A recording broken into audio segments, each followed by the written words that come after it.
পাঙ্গাস মাছ আমি খাতেই পারি না, পাঙ্গাস মাছ আমার গন্ধ লাগে। এই কথা যারা বলে আজকের রেসিপিটা তাদের জন্যে। আসসালামু আলাইকুম। এই রেসিপিটা যদি ফলো করে পাঙ্গাস মাছ রান্না করো তাইলে হাত চাইটে তো খাওয়া দূরের কথা, কড়াই চাইটে খাওয়া লাগবে না। নিয়ে নিছি বড় বড় 2 পিস পাঙ্গাস মাছ।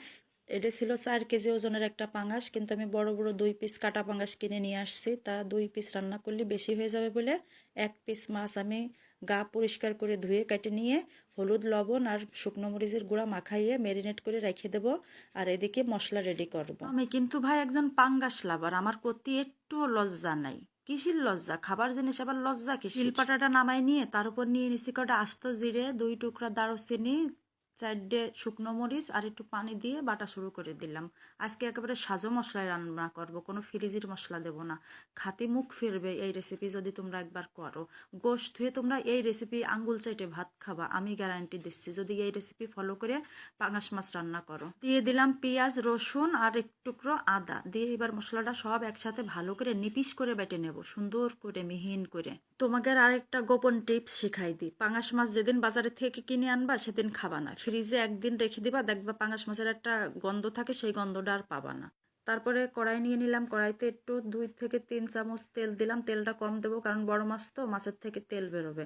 তারপরে মাছগুলো তেলে দিয়ে দিলাম, তেল গরম হলে ফ্রিজের মধ্যে আবার দেখলাম 2-3টে চিংড়ি মাছ পড়ে রয়েছে, সেই চিংড়ি মাছ দুটোও বাইছে নিলাম, এর মধ্যে দিয়ে থুই খাওয়া হয়ে যাবে না।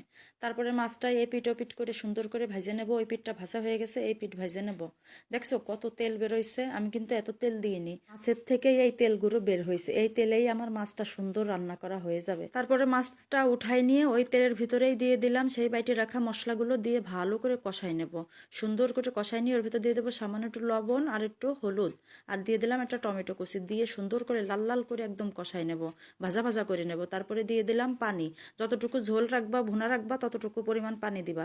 পানিটা যখন ফুটে উঠবে তার ভিতরে দিয়ে দিলাম সেই ভেজে রাখা মাছগুলো, দিয়ে একটু নাড়াচাড়া করে আবারও ঢাকনা দিয়ে দেবো 2 থেকে 3 মিনিটের জন্য। 3 মিনিট পর ঢাকনা উঠাইয়ে একটু নাড়াচাড়া করে এর ভিতরে দিয়ে দেবো কিছু ধনেপাতা কুচি।